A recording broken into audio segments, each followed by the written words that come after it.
Game Clique.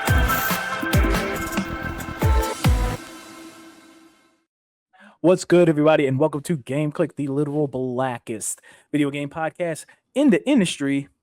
This podcast is so black, it's still stuck at his layover because of Flu Spirit. I'm R.I.P. man. I don't fly Spirit. Yeah, I don't either. I just don't play. Let me tell you something. I just don't play about the air. I don't like heights. I don't, you know what I mean? I don't play about that. So if people telling me Spirit be rocking, I'm not. Nope. I'm good. I'll pay the premium. 30. I'm a nervous flyer. Damn, I can't do it. Nah, I'm good, bro. 34 years in the air, no crashes. It is the only airline with 0 crashes. Wow. Actually, I didn't know that part. Interesting. I would never know. That's too bad. We can't buy it as a people though, right? Ain't some people GoFundMe and I did see that. Yeah. And the Zelle accounts. Cool. I like that because pretty cool.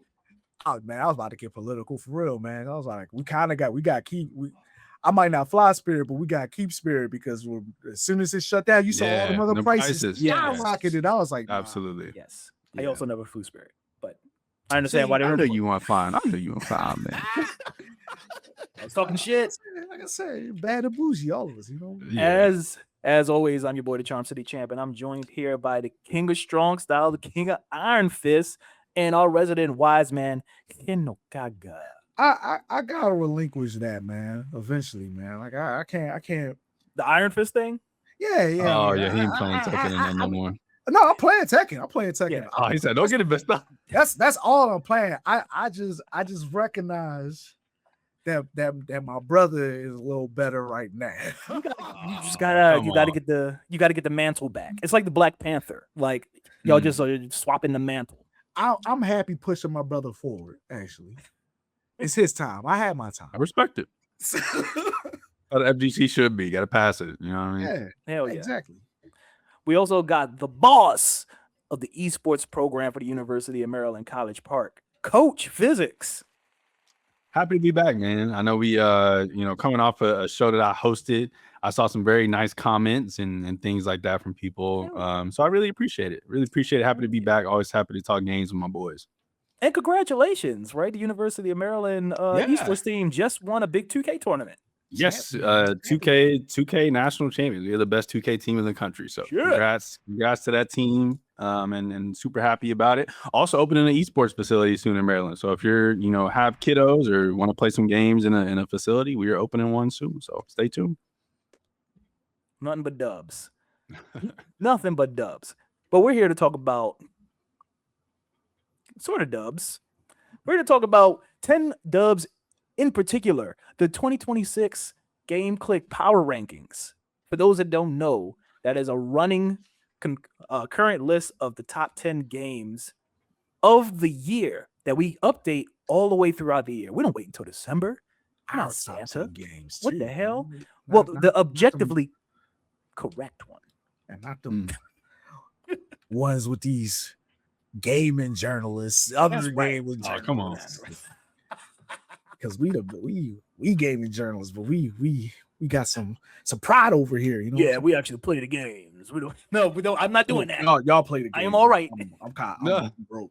I'm not. No shade to IGN. I like IGN. No, we can shade them. They say a lot of goofy stuff over there. I don't know what's up with them. Lately I've been seeing some stuff that's like, whoa, what are we? Yeah, it's too much cheese. But anyway, these episodes normally run a little long, so I wanted to try to tighten it up, tighten the screws, get a little more efficient. So I want to start with a base 10 games. We reorder the games. If we do see something that's missing, we make the argument for pulling something to swap it out. And I think that's going to cut the time down a lot. So here, as it stands, no particular order. You had a whole agenda the way you. Oh yeah, hold on. I didn't even see what you had at number one. That's the first time WWE 2K has ever been at the top of any list ever. Besides biggest disappointment of the year. I'm trying to right a bunch of wrongs. That's the first time WWE has ever been above 5. I'm trying to right a bunch of wrongs. Yo, for the audio listeners, so the way the list is now, and again, we have not ordered the list. This is just the 10 games that I believe we should be talking about for our power rankings. At 10, we got Pokemon Pokopia. 9, Reanimal. 8, Resident Evil Requiem. 7, Saros. 6, Replaced. 5, Invincible Versus. 4, Pragmata. 3, Mouse PI for Hire. 2, Marathon. And 1, WWE 2K26. So how do we start this? I said we go from 10. We go 6 to 1. 8. Yeah. Okay, Well, so I think really quick. I think we should also any games on it or that are on this list at 10 that you all think, in your opinion, right? Maybe everybody else didn't play it, but you played it. I have one, but I know we didn't put it on here because A, I'm the only one that's probably played it, and then B, it's also in early access. Slay the Spire 2, if that was in consideration, I'm letting y'all know right now that game would at least be top 3. Slay the Spire 2 like swept like the world by storm when it came out. It came out, everybody started playing it. Like people that haven't played the first one, which is I'm included in this group, saw it and was just like, have I been missing out? Like, oh yeah, I'm gonna have to try it. It's literally, I've been telling people it's the one game that my, circle of gaming friends, right, that are more casual and don't play all these games. Usually when somebody says get online, it's what are we playing? What are we hopping on? The last month and a half, it's been who's getting on Slay the Spire. There's been no debate about what we're playing. There's been no question. Like if I'm getting on the game with my boys, like it's understanding that we're playing Slay the Spire now. 1 to 4 players in early access, but this game is so content rich. I want to say, I kid y'all not, I probably have over 30 hours in this game already in early access. And I'm still discovering new cards. There's 6 different characters. They plan to add more characters and more bosses, of course. And again, the fact that this one has multiplayer compared to the first one, this is the best fun you can have with your friends. It's very laid back. My people that like to have a little bit of libations while you game with your friends and stuff is perfect for that too. I can't speak enough good things about this game. I cannot wait for the full release. It's a game I think about every day. So, in early access, so I'm not gonna I ain't gonna push it, but I know over WWE, you know what I mean. I was say we have this it's an unofficial rule that the game has to hit 1.0 before it's in consideration for the power rankings. So as of now. Well, I feel like talking about it, I feel like that is kind of important because that is definitely, I'll say it again.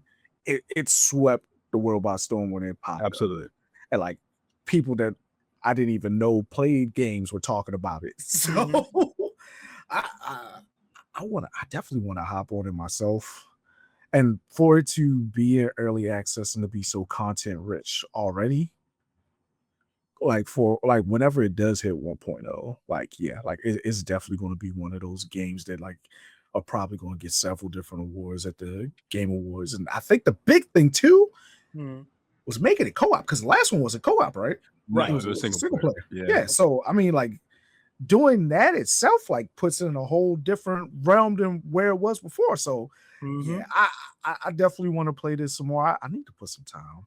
I might have some more time soon. So we gonna be playing some more stuff. and you talk about, you know what I mean? You mentioned earlier that people, were playing it when it first came out. I'm looking at the 24-hour peak right now, and it's still at 200,000 players. People are on this game. I haven't seen maybe an early access game retain this much since maybe Hades 2 when it first came out. But even then, that really died off quick in terms of the height of that player count. So the fact that it's still daily 200,000 people during the work week are logging onto this game to play with friends, I think is so impressive. And I think this will be some people's first deck builder they ever play. I think this could be one of those games that defines or reinvigorates a genre as a whole, coming off the backs of incredible games like Vampire Crawler is coming out this year, and then also you have Balatro that came out a couple of years ago now and took the world by storm. So the list is lucky that this is in early access because this was so I wanted to make sure I at least gave some love to it before we got into it.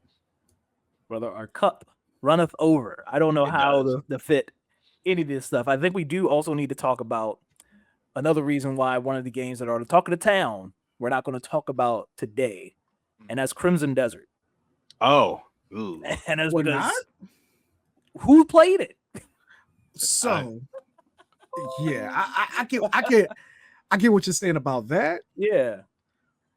But I feel like lately, it hasn't been getting talked about as much, But like when people are talking about it, it's been more positive lately. Correct. Yes. Than No. anything. 100%. It's been so in contention in regards to like when you hear something about it, is either somebody's like completely shitting on it or somebody saying it's the second coming of the Messiah. So because of that, like we have to play this safe. Like somebody has to play it. Yeah. Before we try to talk about this. He said somebody said I ain't playing that shit. Somebody. He said I ain't playing that shit. One of y'all can pick it up. I understood. I'll put it in my plans. Don't worry about it. Somebody please. That is funny. That is too funny. I want to throw one in the ring real fast too. Yeah. That actually is fully out. That I don't think is going to make the list, but I just kind of want to touch on it briefly. And you know, this what you changed my name to, y'all. I could be the Gotcha King. You know what I'm saying? Oh yeah, because I play all them joints when they come out though. But Neverness to Everness is a new Gotcha game that just came out, and I do think it's a bit of a fresh take on something that's been done a bunch of times. With its open world aspects, where like you actually go out, jump in a car, drive around a couple of different biomes. There's a bunch of different tasks that you could do that aren't like your normal Gotcha game tasks. You have racing. You also have more driving stuff in the form of deliveries and taxi fares. On top of, you know, like just in-world small mini bosses that you can fight, the combat system, which is nothing we haven't seen before, but it is still like really smooth and really fluid. And I think it's a really good game. I think like once we get like a couple of patches going and a couple more characters in the game, like it's actually going to be one of those ones that's going to have some longevity. So I'm really excited about it. The little bit of time that I've spent with it, which I think I've probably around like maybe like 8 or 9 hours in it right now. So not super far in it, but like I've been having like a lot of fun with it. And like I kind of feel like it's going to stick into like my little Gotcha game rotation.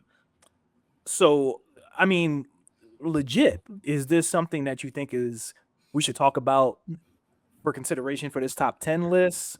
I honestly think, I mean, by the time we get to the end of the year, maybe it'd be an honorable mention. I'm not sure it's going to make, because this year's is something that's kind of. I mean, I get what you're saying, but like, and it's not. It might not be even the best Gotcha game that does this, because we don't know if what is it, Anata, the other one that is kind of doing the same premise with the open world stuff. We don't know if that's coming out this year. So the whole point of the power rankings is a reflection of the landscape of gaming at the time we are constructing the list. So we can't be scared to put stuff on a list because Grand Theft Auto might come out, or you know what I'm saying? Grand like it ain't coming out. I mean, it's coming. All right. You know, I'm thinking about the games that we currently have on the list of some of the games that I know are going to get added to. Well, all right, let me keep in mind. Want to sit on it? Because I think the games that like we currently have, that's in there we do have.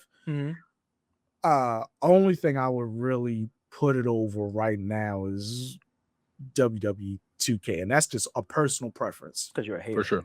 No, because I will say it's a WWE 2K26 is a bit of a step up from last year's game.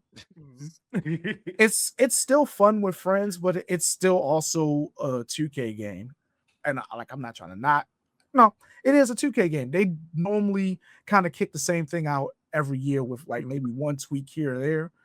So I'm not going to sit back and say it's a bad game this year, because I don't think it's a bad game this year. It is iterative. Personal preference. I would put it there. I would put it Neverness Daverness or NTE for short at 10, and like that and swap WWE out for it. But I'm going to acknowledge that like it's trying to improve this year. That's right. Acknowledge your tribal chief. You just ruined it. No. Yeah, it's done now. Put it at number 10. Get it over with. I think that's the real conversation. Is starting at number 10. So is WWE 2K26 the number 10 game on our list? Champ, we'll even let you. What game do you think that game is better than it's on this list? So it's exactly. Well, look, all right, let me talk. Let me tell you. So I did not beat Replaced. Did you beat Replaced? I did beat Replaced. I beat it the other day. So don't even think about it. Don't even think about it.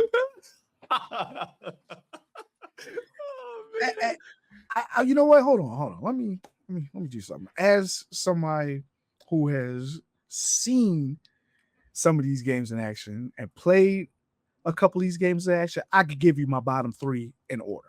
Mm-hmm. And I would say it's Replaced, WWE 2K26, and then Invincible Versus. Invincible Versus at number 7. No, or number 8. 10. 10. Oh, okay. So Invincible Versus would be number 10. WWE 2K26 would be 9, and then I will put Replaced at 7. I would have to see our list. Let me look at our list on the rundown and see again. But to me, that seems okay. I haven't played Invincible Versus. You're our resident fighting game expert, so I definitely trust your judgment there.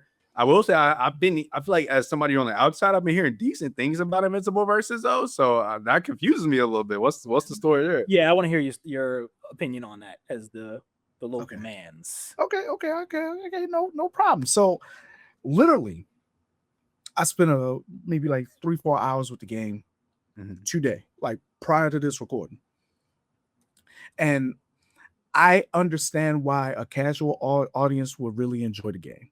It is extremely casual friendly. While it seems like it plays like a Marvel versus Capcom type game, it's actually a bit easier. A bit easier to get into. Like I found myself like really quickly like putting together small combos that like would take like I'll say like your casual gamer a little bit longer to try to figure out. My problem with the game is the content in the game. Some standard fighting game content that's missing from it. The tutorial mode is okay, but it could be a little bit better with explaining like how to do a lot of the mechanics. It gives you like a general breakdown on what the mechanic does and why you use it, but it should be a little bit more in depth of the times when you should be using and your actual timing on it. And another thing that I feel like is really big, like when it comes to all like fighting game like training modes right now, is having combo tutorials. Yes, just you little small combos that you can string together. They don't got to be big optimal combos or anything like that, but just little small combos that you can learn for each one of your characters. In fact, me and Champ was talking to us in the chat and one day, and I was telling him, I was like, hey, go through the characters and go find their combo tutorials and like see which ones you can do and then put your team together based on that. And then when I got the game, I was like, oh, there's no combo tutorials. I have to figure all this out like on my own, which I kind of pride myself as a theory fighter in the first place. So like it's not hard for me to put together a combo, even in like a game that I'm not proficient in. I'm not proficient in these like 3v3 tag fighters. It's not my thing. I can play them, just not at like the same level that I would play like a Tekken or a Street Fighter or even like a Guilty Gear or anything like that. Yeah. But to not have that in there for like a casual audience, like I feel like that kind of it's going to hurt you a little bit because people are going to get frustrated real fast when they're not figuring out how to do all the cool stuff in the game that some of the other people are going to catch on to really quick. I played maybe about 7 or 8 matches earlier. And I think I won about 4 of them because even like when I was playing, I still didn't understand like certain things in the game. Like I didn't understand like how to like break her out of certain attacks and stuff like that. But I actually had somebody rage quit on me because like I was like, oh, well, this person's doing this and it's definitely unsafe. So I'm just gonna sit here and wait. And as soon as they do the unsafe thing, I'll just go do my little combo. And like when they were getting hits, they didn't know how to do their combos and they just got mad, teabagged, and left at one point. And I was just like, all right. Like everybody's rage quitting in that game, and it sucks. Yeah, I've heard that too. Everybody. That is the thing too, and I we discussed that because I said like with the type of game that this is, I feel like you're going to have that initial burst of like the casual audience is playing it, and then like and this is pretty much any fighting game. It's like we all know like as fighting game players that you're going to have that initial burst when the game first comes out, where there's going to be a bunch of casuals playing it. And then it's going to be like the people that are like above average, then you're going to like tournament players. And like slowly those players are going to filter out. The people that are probably rage quitting are the ones that's like, well, I'm not even getting to play the game because the person keeps comboing me over and over and over. Normally that's like your casual to like middle ground player. So like those are going to filter out as we go, and it's going to be less of that. In fact, like some of the people that I do watch play the game that are playing the game at a high level that like stream the game, like they're playing ranked, and now that they're getting matched up with like people that are like in like the top 100 or top like 50 or whatever, like they're not having a problem anymore. There's no more rage quitting up there. So yeah, I think some of that is pretty disappointing to hear from me. I guess as somebody that's like out of the ecosystem, because the one that I hear people or have heard people rejoice about within the last few years the most is Tekken 8, right? And a lot of that is because I think the tutorialization that they gave the casual audience to be able to get into the game. And so I feel like making an FGC title post Tekken 8 is going to be so tough to not have that level of tutorialization, right? And I think that's even double because we talk about gamer attention spans right now, right? And how if I don't get a game and am enjoying it within like the first, let's say 2 days that I play it, I might move on to something else, especially if it's multiplayer, right? And so I think that's such a missed opportunity is to have that tutorialization in the game to maintain a little bit of that casual audience like Tekken was able to. So that's interesting. I really think that like everybody's really enjoying Invincible. Like the people that are enjoying Invincible right now are probably also going to be the same people that will try out Avatar and that are also going to try out Marvel Tokon when they come out. And like I just feel like the more and more these games come out, the less and less people are going to play this one, because I just feel like it's just to be blunt, it's just a little too bare bones for the average gamer, even for the average fighting game player. I think it's a little too bare bones. That was going to be where I went, at a less expertise level, because as somebody like me who doesn't like play fighting games that often, I can't sit there and spend time in practice labbing for like an hour or two. Like I don't have the attention span to do that. So where I tend to get my skill up is in the story mode or in like some single player content. And this game is very much lacking that. That's another thing too. You sent me that. You don't get that. I was like, oof. Yeah. And that's another thing too. Like you don't really get that in versus games like that, but the game would definitely benefit from an arcade ladder. And you could arcade ladder is like an easy thing to put in. That way, like you could put little special endings for each character. Well, like, the game does have that. The game does have arcade level. Okay, I didn't see that. Arcade ladder. Okay, good. And like, and if you have that, like that also incentivizes you like unlocking stuff, which is something I really did like about the game too. Is that some of the colors and everything, they're not specifically behind a paywall. Like you can unlock them as you keep playing. So I was like, that's cool. I like that. I dig that. Invincible Versus is doing a lot of basic stuff really well. And that's good. I want them to have like a good run. I just don't know how good of a run you're going to have when you have Avatar, who I would say has the more iconic characters, has more bigger characters than Invincible, and then Marvel, which absolutely has more iconic characters, and both of those games are a little bit more expressive. And I feel like with Tokon, like you're gonna have like all those things I was saying that was like missing, like a little more in-depth tutorial mode.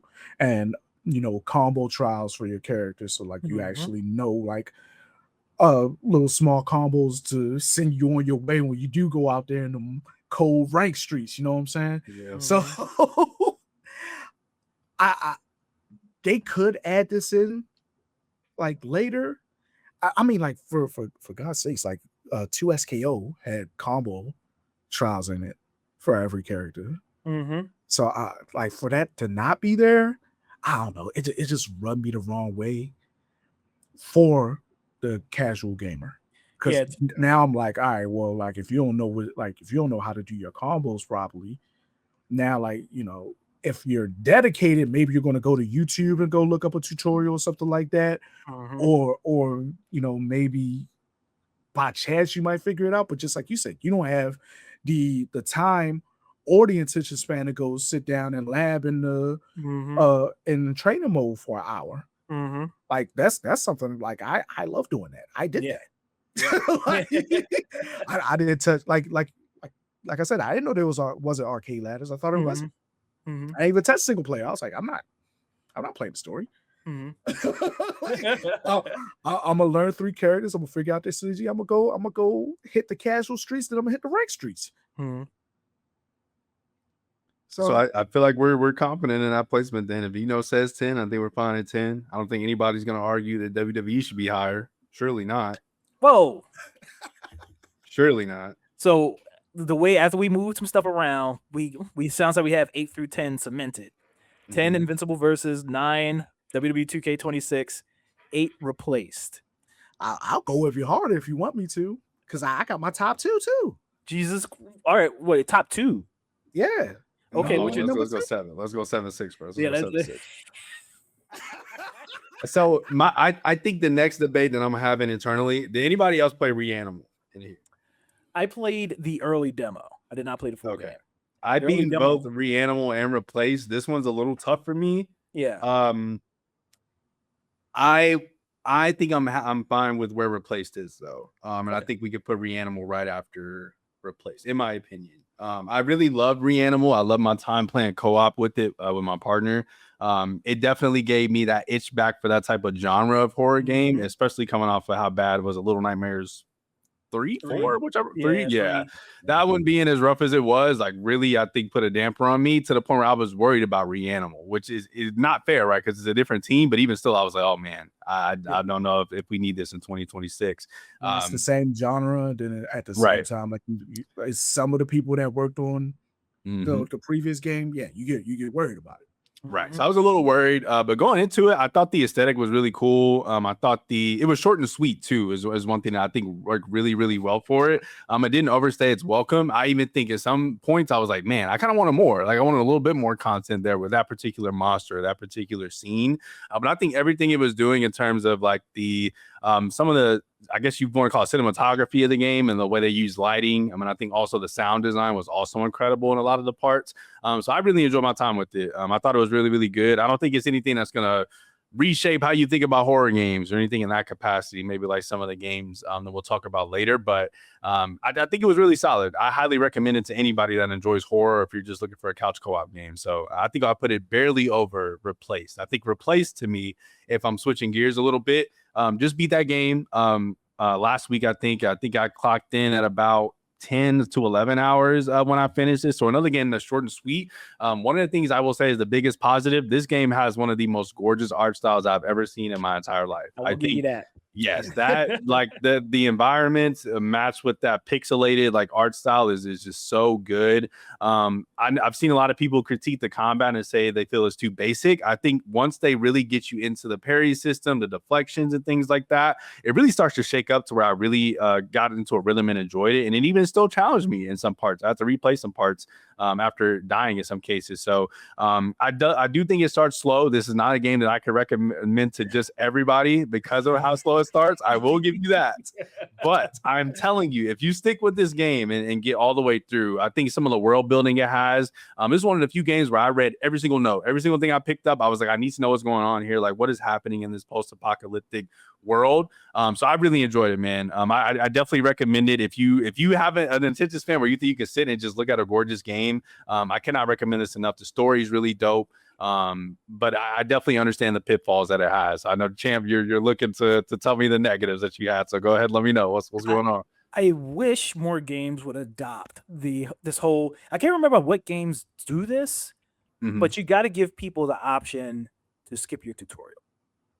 Like really at the beginning of the game, like if you're telling me pushing the stick to the right makes me go right, like all right, dude, like sure. I don't need to. Sure. That's safe to assume. It's safe to assume A is jump. Like it's it's certain things that. But what if you don't game? Nah, you bugging, bro. No, what if you don't game? No, you should only be able to skip a tutorial, right? On your new game plus. That's it. Pressing right to go right. Yes. Are you dead? Yes. I think some people need that. Some people need that. That is intuitive as hell. I don't think anybody needs to be told. Chip, okay, I hear you, but I think there's a lot of people that will have never picked up a controller before, and if they sit down and play something, they're playing Replace is their first game that they're playing. I've seen people say Elden Ring is their first game, Champ. I mean, you know what I mean? Like, I don't know what to tell you. I know you see somebody be like, what am I supposed to do with this? Why you holding like that? Stop. But I don't mind the option, I guess, to skip it. The option, right? To skip it right. I just think some people I think that damages so many games because so many people would also get that ego that you have, right? But unrightfully and say, oh, I don't need this. And then they get into the game like, I can't figure out how to do this thing. I'm done. Game's dead. You know what I mean? So I don't know. I get what you're saying about being able to skip it, but I worry that could really hurt some games in the long run, I feel like. Or at least literally that's what I was kind of just talking about with Invincible. Combos is different. No. I'm talking about the actual tutorial in Invincible. Yeah. The actual tutorial in Invincible. That's one of those ones like you need to like. I skipped through certain things and did it real fast, and then got into a real fight and didn't know how to break. And I was just, and if I got hit, I was like, oh well, I got hit. Now I'm dying because I can't get out of the combo. I think Champ stuck on the fact that the game told him to walk to the right and jump. I think you would understand if you played the tutorial of this game in particular. Like it is very long. How slow is it with the basic stuff? The first 30 minutes is literally just you walking through a hallway. The hallway's on fire.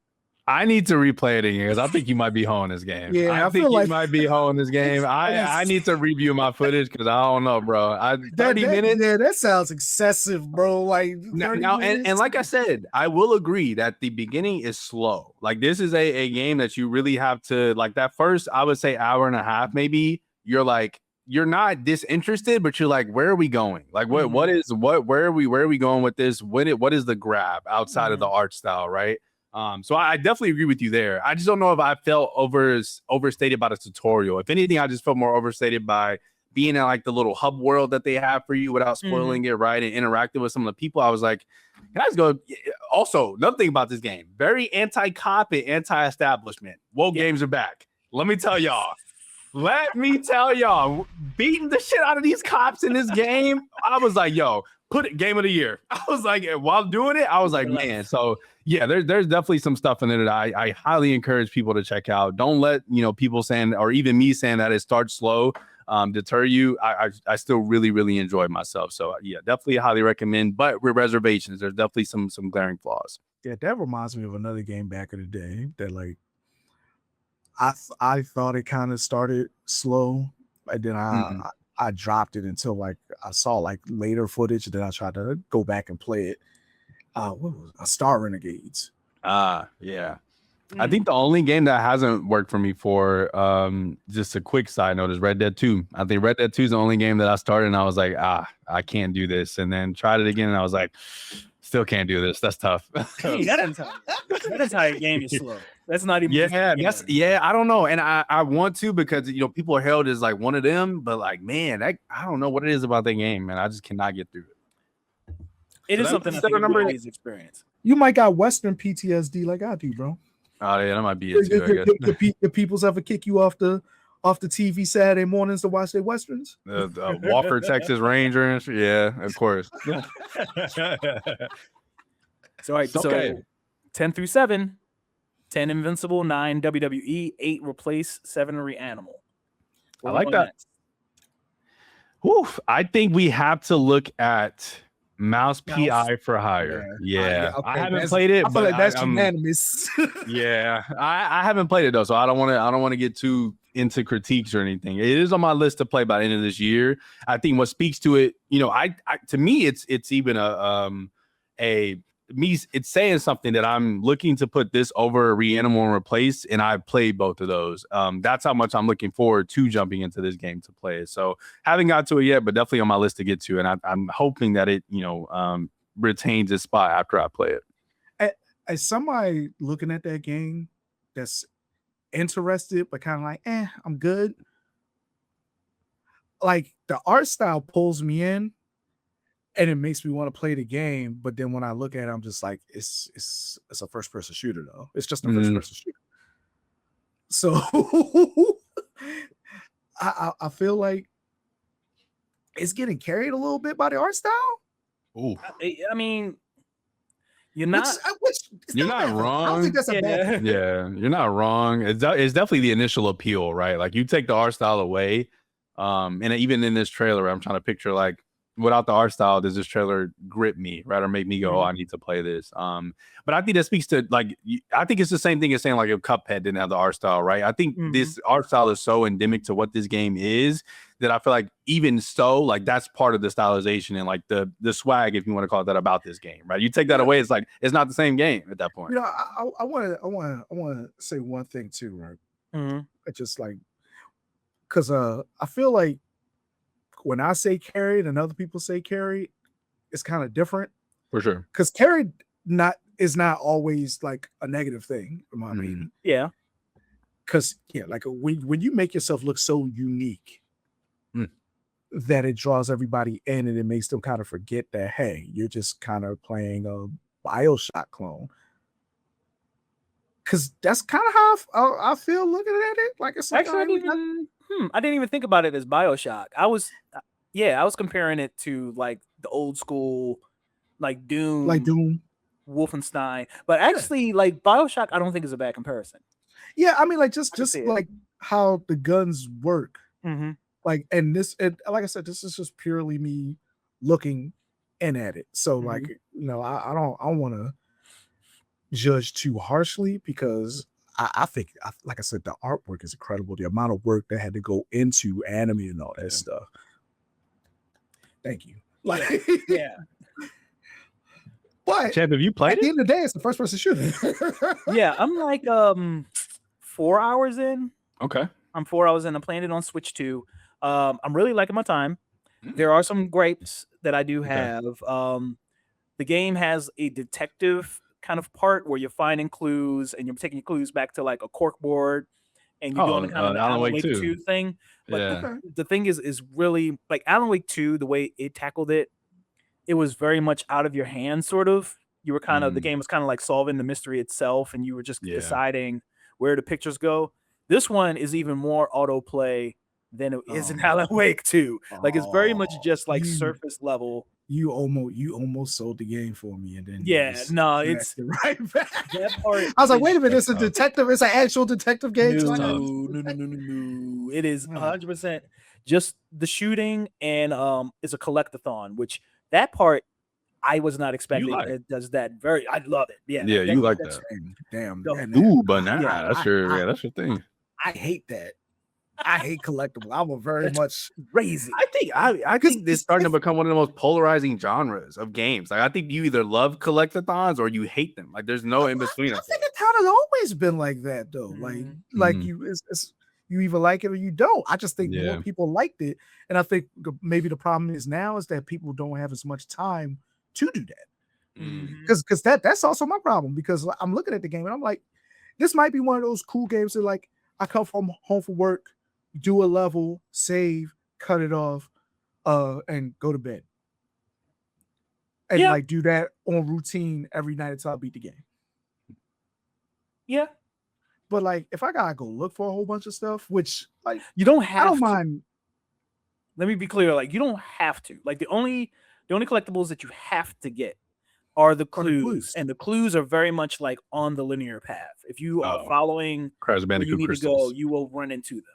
Okay, Gotcha. Yeah. See, like I said, I don't like that. So- That'd be cool if it was like more of a detective aspect to actually having to put it together. And maybe there's like a some type of repercussions for like not solving the mystery properly. But if it does it itself, I'm like, damn. Yeah, it's very linear. So let me ask you then about like the production value, right? Because one of the big grasps for me was the fact that Troy Baker, right, is the lead, voice actor in it, right? So what is that like? Is the production value there? Are you getting a lot of voice acting in cut scenes, or is it more so just he's throwing these little quips as you're shooting people and that type of thing? Troy Baker does really good as the main character. The game is 100% voice acted. Nice. Oh wow! Cool. Yeah. There aren't any cutscenes. Like So it's all just like you walk up to a person. That person is kind of like talking. They're running through like maybe a 3-4 frame animation, but it's completely voice acted. Everybody does a really good job.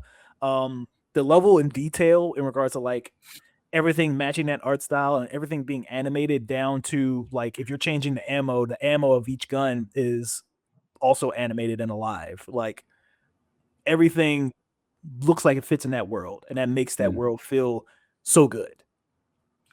All right, so here's my question, right? And with this question, like maybe we pivot to another game. Is this the best shooter that we have on the list right now? No, fuck no. Oh yeah, I'm about to say absolutely not. The way y'all been talking, there's no way in the world. Absolutely not. So then, Champ, you're comfortable though with this placement with mouse PI for hire? Yeah, okay. I so totally so that's our what 6, 7? What was that at? We had that at 6. So now we're at top 5. It's about to get serious. We're cooking with grace. We're moving. It's about to get serious. So I brought up the shooter thing. Like, y'all want to talk about Marathon? Let's talk about that. Was actually going to be the next that I would have suggested to be on the list personally. I have about I'll check really quick while we're talking through it. I have 10 hours in Marathon currently. So this is one that I really wasn't planning on buying when it first came out, but I had a friend that was like, I have nobody to play this new extraction shooter with. Can you get it? I was like, okay, I need to play it anyway for this. So I'll go ahead and get a few games in. And a few games turned into a few more than I thought I was actually going to play. I was skeptical. Just historically, Bungie's really disappointed me, like with some of the more recent, iterations of games they had. I wasn't a big Destiny guy. Some of the later Halo iterations, of course, people don't really or aren't as fond of. And so I was going into this with low expectations, but I thought, similar to other games on here, that it had an art style that looked really, really dope and really, really distinct. And that's what really drew me to it the first time. And then I played the game and it lived up to everything. I think the loot system is really dope. I think the gunplay is really fast. And really cool. And almost acts as like a horror game in some parts with the amount of like robots, NPCs that are chasing you, and then also you have like the runners also that you're fighting against. And it's just a really good extraction shooter. I think coming off the coattails of an Arc Raiders, right, a game that really took the world by storm. This game had everything going against it, and Bungie found a way to make a game unique enough to where it not only could stand next to Arc Raiders, but it's rivaling Arc Raiders, and people are having the debates of which one is better, which one do I think is the more quality extraction shooter. So I think all the way from the art style that you see here to the upgrade system to the abilities of all the different characters and how you can really cooperate as a team to use those abilities. And this is a really, really polished game. I haven't run into any bugs or anything that I felt like was unfair in any capacity. So this is one that I could easily see myself getting back to. Again, we keep talking about how this is a stacked year, so unfortunately I haven't been back in a while. But the 10 hours that I did have, I really, really enjoyed. And I really recommend this game to just about everybody. Even if you never played an extraction shooter, jump in with friends, and I think you will find the fun in this game. So it's PvPvE? Yep, PvPvE. Yep, 100%. Okay. Here's my... I will take your word for it, is what he knows. But my thing with this, and every Bungie shooter, like Bungie announces they're working on something, and everybody's just kind of like, I don't know. I don't know. That's how like, now. 2026 Bungie. Yeah. I feel like maybe not 50-50, but like maybe like 60-40. It's like my new Bungie joint. Oh yeah, I'm in there. You know, like those that know. But for me, there is a weird amount of people that do not trust Bungie when it comes to shooters, and I don't understand that. Like the first 3 Halos that they worked on are classics. Yeah. Destiny banged. Like I just don't understand why people. I like the first. I remember going deep in the first one and did not giving a damn about Destiny 2. Yeah.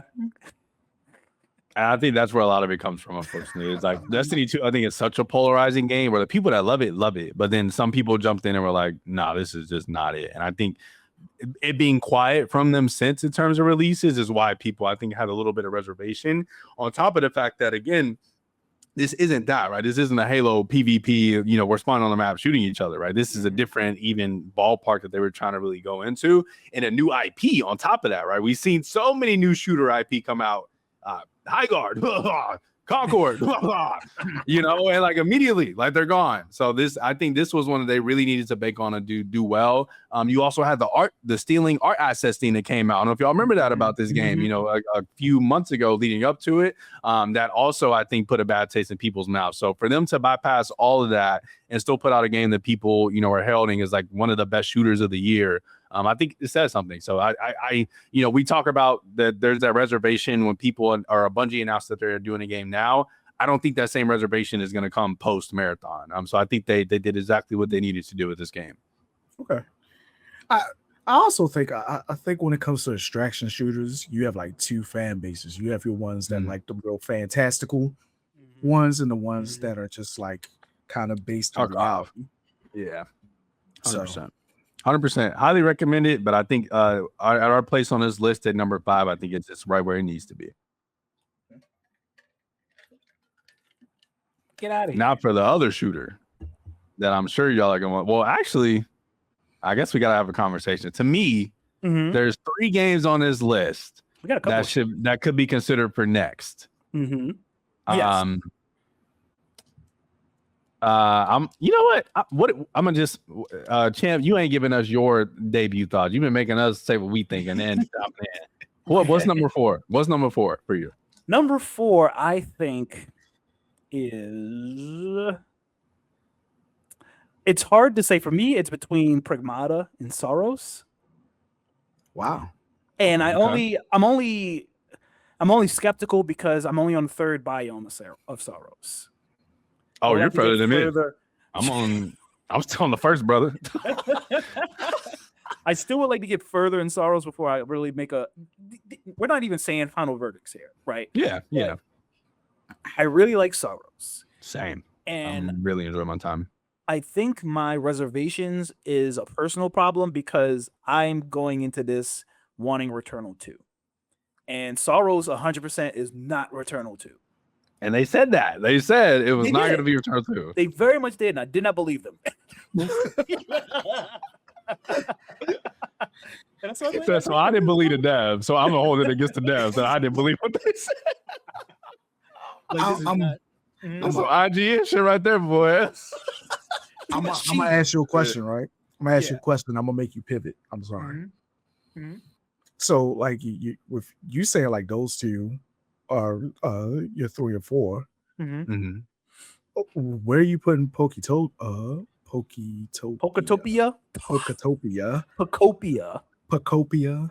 Get it right. That's a Goldie contender right there. That's I think Pokemon started. That's what I was gonna say. I think those 2, the 2 that we didn't mention, are, I think, across.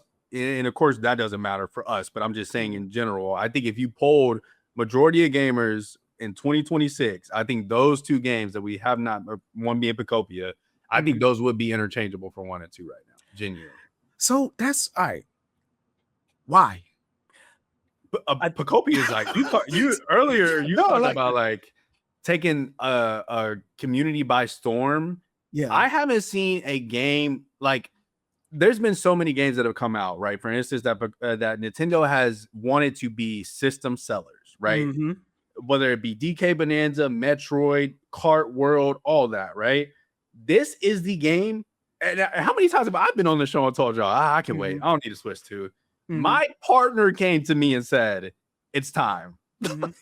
But because of Pokopia, it's time. And we were at the store the next day. And I don't think I'm unique in that experience. I think so many people bought a Nintendo Switch 2 console very similarly to how they bought one for Animal Crossing to play this game. And I also think it's saying something to have a game that people can look at and say, when it got announced, that may be cool. It may be okay. I don't know if it's really going to be like that good. And then it releases and everybody's like, whoa, like this is a game changer, right? Yeah. And I think especially in a genre like cozy games, to where those games don't typically get the critical acclaim, or, you know, have people that are like, oh, this is a game of the year contender. And to be able to also pull in the Pokemon IP to be able to do so, I think, yeah, even as somebody that still hasn't gotten to play this game, but has witnessed my partner put in almost 100 hours into this game, I just can't imagine this game not being in our top 2. I think it is that impactful right now across the Nintendo space as a whole. Arguably the most impactful Nintendo Switch 2 title that is released so far. Easily. Okay. So it's my thing. Uh-oh. In my gaming circles, For sure. we just haven't talked about it. And that's like with y'all being like a separate intersecting circle. For sure. Yeah. So I'm asking purely as somebody's just like, oh, it's a new Pokemon game. Yeah. Like, and that's how I felt too. That's exactly how I thought I was like the world was going to react to it, you know, right? Because it's not a mainline game. We just had Pokemon Legends ZA, you know, we just had the Leaf Green and Fire Red release. So I was like, oh, this is going to come and go. And then I started seeing reviews, and then I started seeing the systems move. And then, like I said, my partner came to me about it, and I said, whoa. I said, oh, this game got motion. So is it a like Pokemon meets because it looks a little bit like Minecraft.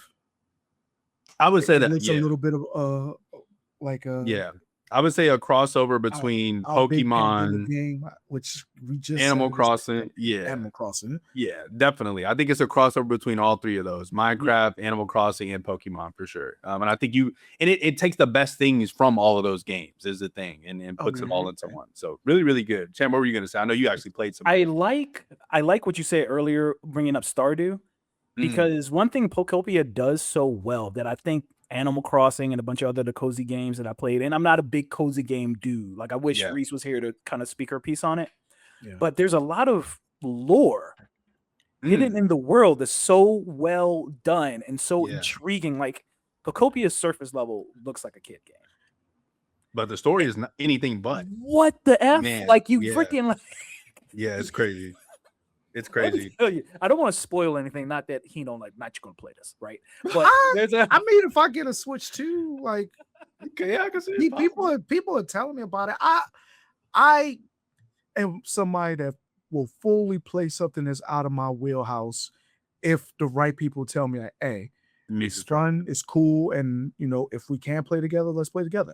I'll grab something if I can to try it out. I'm walking around in my village, right? And there's a lot of like furnished or whatever like area that you're supposed to like break down rocks and shit and put houses up or whatever. So I'm walking and there's like dirt mountains and stuff. And I see one tile of brick. And I'm like, why is that brick there? Is that a mistake? Did I do that? Did I get drunk and play this one day? So I start digging. And it's a damn doorway. And you go into the doorway, and the doorway has steps. You're going like down into the earth, and there's these ancient ruins hidden down into this thing. And it apparently is like 50 or so like ancient like relics that you're supposed to find and place. And the game hints nothing about it. You are supposed to find it. Yeah, it's literally like you have so many. I was watching my partner have so many like Elden Ring discovery moments in a game that should have anything but that. Like like I said, I think they take all their inspirations and they don't hide from them, but they do everything those games do so well, and add so much polish to it. That I think it's I one of the most unexpected hits for the year for me, and the fact that it's going to be a game of the year contender is even crazier. So yeah, kudos to that team for sure. But I want to make sure we get back to Saros or Pragmata, because I know you were talking about Saros initially. Yes. And you didn't talk about Pragmata. So where would you put those two? Because you played both, or you haven't finished Saros, but I know you finished Pragmata. So how are you feeling about that in comparison? He already did it. He already did it. No. I'm just saying that's just where things fell. That's just where things fell. That is not me making the decision. He did the thing already, bro. I have 100%ed Pragmata. I will say that 100% it got a true ending. I still want to go back because there's still stuff in there that I would like to get done. There are some things. Pragmata is such an old school ass Xbox 360 game, and I know this has been a comment that literally every outlet has made. Everybody is, but it's so correct. This game feels like it's a lost relic from 15 years ago in a good way, like in a day and age where everything feels the need to be open world, everything feels the need to be live service. A game that's just, this campaign is 14 hours long. It is finite. It has an ending. You can replay it if you want. There's some collectibles that you can kind of like look for off beaten paths. There's some challenge rooms. And it's just so refreshing to see a game be like, this is what you get. Don't spend no more money on this. It's full price? Is it a full price title? It's $70. Yeah, I bought it on Switch too. Gotcha. $70. Game looks great. It's not it's not the best looking game. I will say that. Again, I'm playing it on Switch too. Oh, yeah, I was about to say. Again, I'm playing it on Switch too. Because I've seen some people like with some crazy like PC rigs. Yeah. And I'm like, oh wow. yeah. Yeah, like, when I play it, it'll probably be on PC. So I'm definitely interested to see what that's like. But again, not an ugly game at all. But you know, I've seen games that take place in space look better. But game is really good. The shooting is basic, but I think that's only because they want you to focus on the hacking as well. Because you're constantly trying to multitask. Yeah, with it's a left brain, right brain game where like you're controlling Diana on your back, and she's hacking into the robot that you're aiming at, and you're also controlling you, who is the adult man who is shooting the robot at the same time, and dodging. And successfully hacking opens up weak points on the robots that help you kill them faster. Really good, and that mechanic never gets old. I like that. But Saros is amazing, and it's Returnal was one of the best looking PS5 games, and this game trumps that. Yeah. Already the environments I'm seeing, man, come on. Yeah, it looks so good. I'll say one thing about Saros. And like that is like even like when we got like the initial trailers for it, I was like, wow, this looks really good. It really, the world gets you very interested. Like, like what happened here?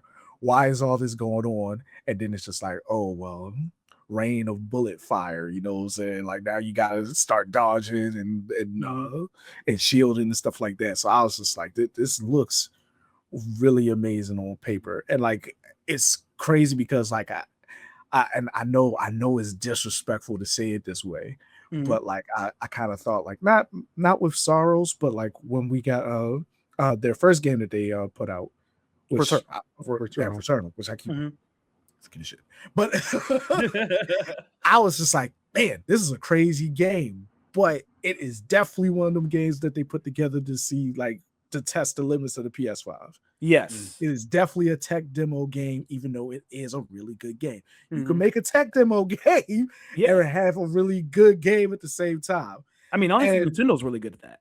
But I feel like what was the one they put out? I mean, every launch. Wow. Yeah. Let's not put them in that category. That don't count. I'm sorry. Go ahead. But I definitely feel like when they put together the Saros, they was just like, all right, like I don't want to, like we don't make the tech demo no more. Like we gonna make a real game.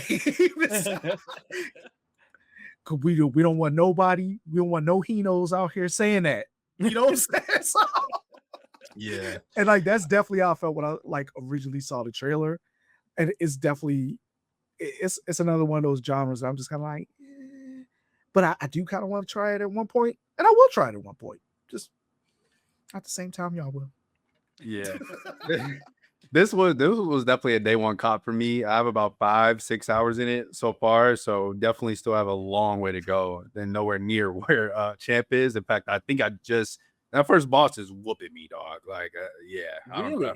It's the first help bar, and the fact that I see 3, I'm like, oh, God, here we go. All that. So I do need to get a little bit further into the game. I think though one of the things I'm already impressed with is I expected this game to just be more Returnal, which in ways it is, right? Like in ways it is the same bullet hell. You're doing your roguelike stuff and things like that. But I think all the way down from how the characters interact with each other, and our main character having more characters interact with. I'm already more engaged in the story. The environments, not that the environments were bad in Returnal, but oh my gosh, like there's so many times where I catch myself just standing there and looking around like, man, like they really did it with the art style in this game. I think the performances and voice acting is really, really good and a nice touch.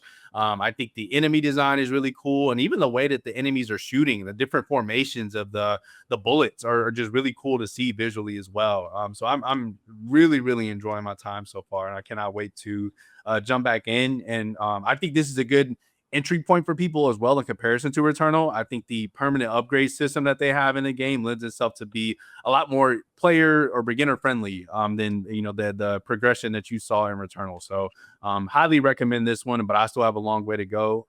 So I definitely am super excited to jump back into this one. This is one kind of similar to when we were talking about Expedition 33, where every day I was like, man, I can't wait to go home and like get more time into this. This is how I am with Saros right now. So very, very excited to continue my time with it. I will say probably my only ding that I have against Saros is, and this is kind of piggybacking what you said on the story, is they introduce these characters, and you are kind of like, every time you go back to your hub, you get to kind of talk to them, and you find audio logs. And even at the place that I'm at in the game, I have not cared. Really? I've been reading all of them. Like I'm reading, I'm talking. Oh, but you don't care. Gotcha. But if this person died or they did not show up, I would not be like, damn. Like there's even people, not to spoil it, there's people, you're bumping into people in the actual levels, and they're slowly like, everybody's slowly losing their mind because of stuff that's happening in the world. And you get to somebody and they come up to you and like, oh man, Jeremy killed himself. I can't believe it. And I'm like, oh damn, who's Jeremy?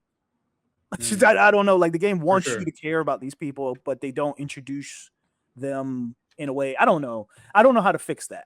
I'm with you. I think part of that for me, I think could be because these people aren't like, they're not a part of my party. Right. Yes. Like in some of the games where I get the most emotionally invested in those types of characters, I'm thinking Expedition 33, right? Where these people are accompanying me on my journey and play a really big role in my main character's progression. And I think they do play a part in the progression of our main character here, but you don't see it, right? It's when we come back and have those little conversations. And mind you, that's a part of the game where you're coming off of a high. Like you just finished dodging, ducking, and doing all this. And now I'm like, okay, I'm back here. But all I can think about is I want to get back. I want to go back and talk to, I can't think of the robot's name that you upgrade but I want to go back to them and I want to get back to my next run, right? So I definitely feel you there. And I don't know how to really fix that because it's something that I think also came from Returnal, right? Even though it has less side characters, I think people still were like, I don't really care about all this stuff. I just want to get to shoot aliens, right? So yeah, I definitely think it mirrors this game. One thing I didn't hear y'all mention, which I would think it would go crazy in this game, is the OST. So I don't think the OST is that game changing yet, at least where I am. But I think the audio design is game changing.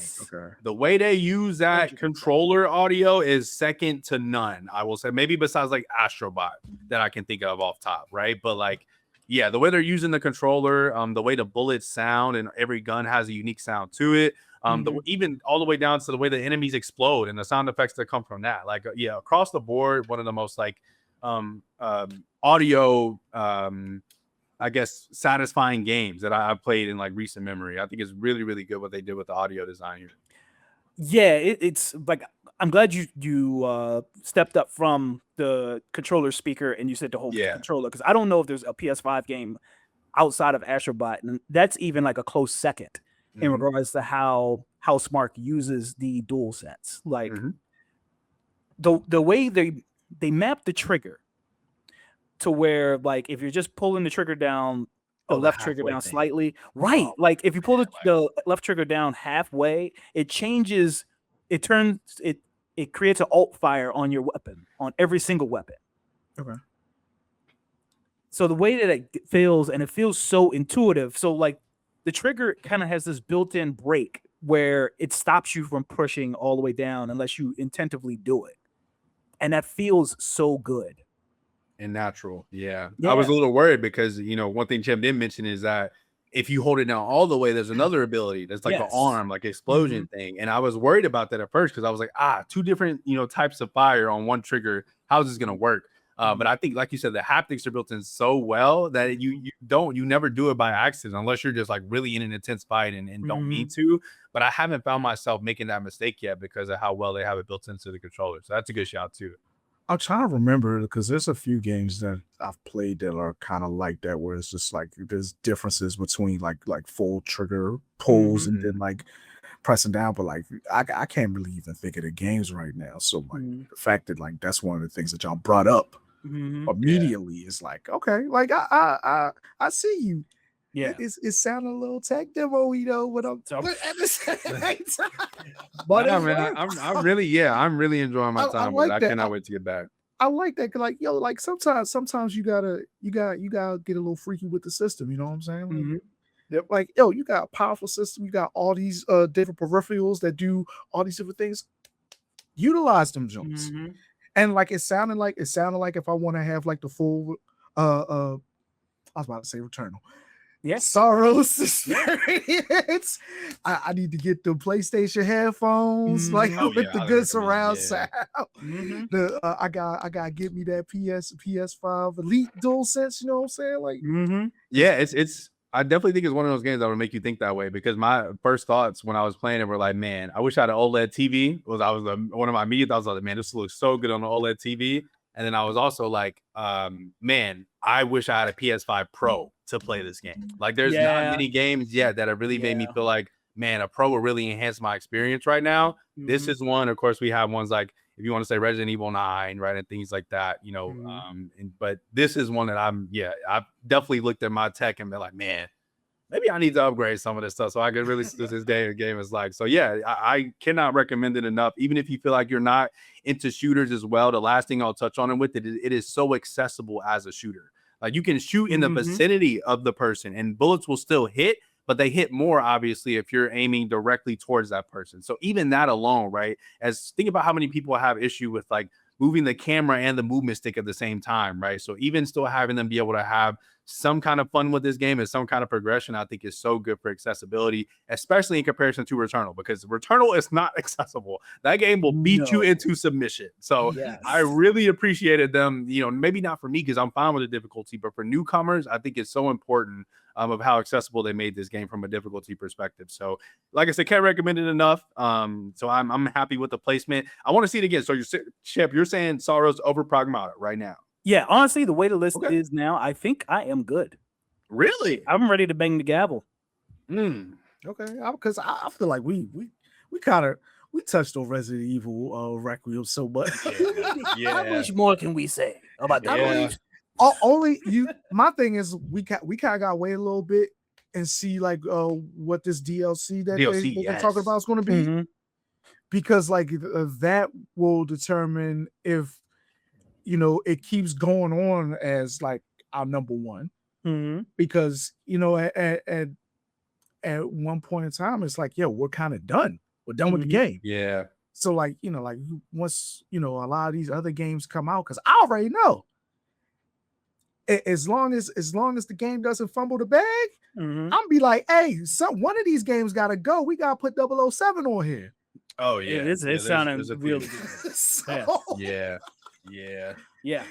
So I think with RE specifically, I feel like if we can't not put that at R1, just because I think it's one of the most like unanimous, we all played it as games. Like I remember playing through that game, and it's the first game this year that we were all typing in the chat like, oh my god, did you get here yet? Where are you at? Did you get here? Oh, I finished it. Like, yeah, you know what I mean? Like, so I think just the buzz in general. I also think, again, when we talk about a genre defining game, the amount of people that this arguably their first Resident Evil, and now will be looking for every Resident Evil game that comes after this, I think is so impressive. To be in your 9th iteration and still be able to reinvent yourself to where newcomers can still find enjoyment out of it, but then your hardcore fans can still have something as impactful as that, Leon ending. I'm not going to spoil and be like, whoa, you know what I mean? Like, I just think that is so special. And this was such a special moment in gaming. And I'm so glad, I almost forgot. I'm glad you brought up the DLC. Because I think they're also doing that perfectly, right? How many games do we talk about? Oh, we played it at the beginning of the year, but then we were like, the year's passed and we played all this other stuff and it's not as fresh. So to drop a DLC, right, sometime this year to remind people, hey, don't forget, we dropped a motherfucking banger, right, this year. Like a genre-defining game. I think is so smart by them to have that already mapped out for the year. So I'm fine with it. I definitely think, across the space, I hate to be basic because I think other people are going to have this at number 1, but I think that and Pokopia being 1 and 2 is perfect. I think if it's right. If it's right. I can't get better than that, I think. So again, for everybody who can't see, if you're listening, power rankings for 2026 as they stand now for the month of May: 10 Invincible Versus, 9 WWE 2K26, 8 Replaced, 7 Reanimal, 6 Mouse PI for Hire, 5 Marathon, 4 Pragmata, 3 Saros, 2 Pokemon Pokopia, and 1 Resident Evil Requiem. Any games on here that y'all are anticipating before we go joining the list? Hino saying 007 that's a good one. I think that's a shoe in. The previews are glowing. I can't imagine that one's not going to be a game of the year contender now. Unless they just absolutely drop the bag somewhere. Right. Like the 3-hour preview was incredible and the rest is trash somehow. Yeah. I can't imagine.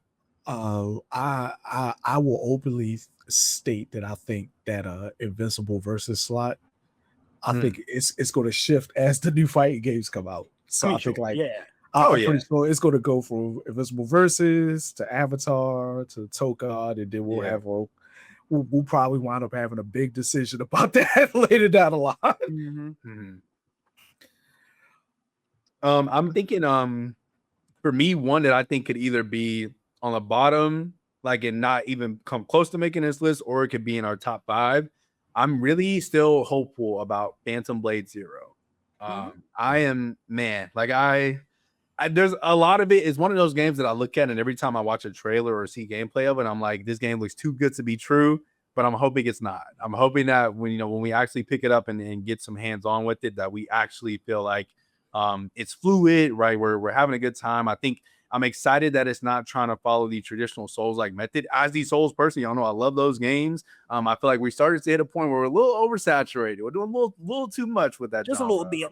Right. So I think going back to a traditional action game that I think still obviously takes a lot of inspiration in some ways, right, visually from those Souls games, but it doesn't have that, gameplay loop. I'm excited for it. So I'm, like I said, everything I've seen is like, oh man, too good to be true. No way it's going to look like this and run like this. But I'm hopeful, man. If this combat hits, I think it'll really shake up our list by the end of the year.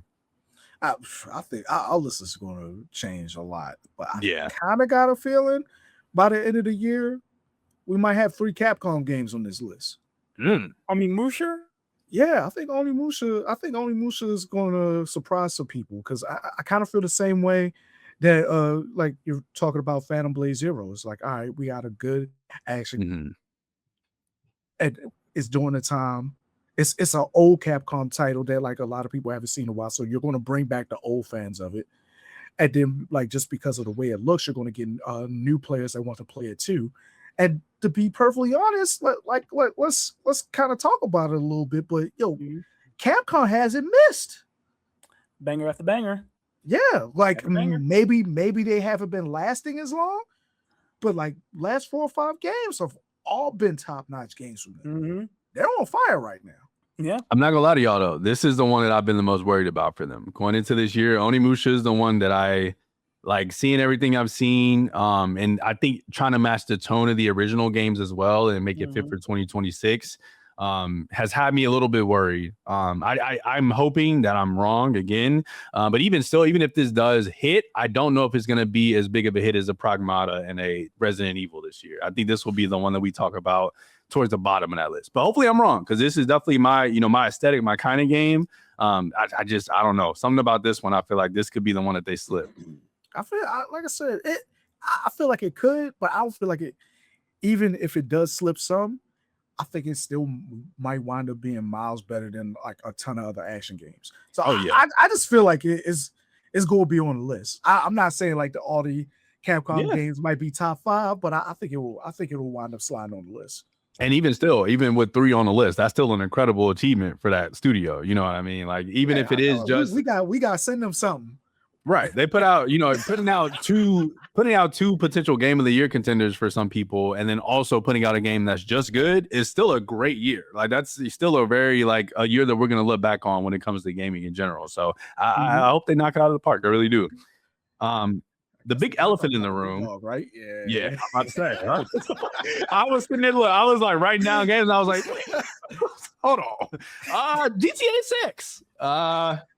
Where do we think GTA 6 is gonna end up on our list? I feel like it's too big to lose if it comes out like it's supposed to, and it launches at least half decently. It's already set up too big to lose. It's no way. It's not. I'm a little concerned. Not obviously not. It's still Grand Theft Auto. It's still going to do at worst great. Right? Oh yeah, it's going to do numbers regardless. Yeah.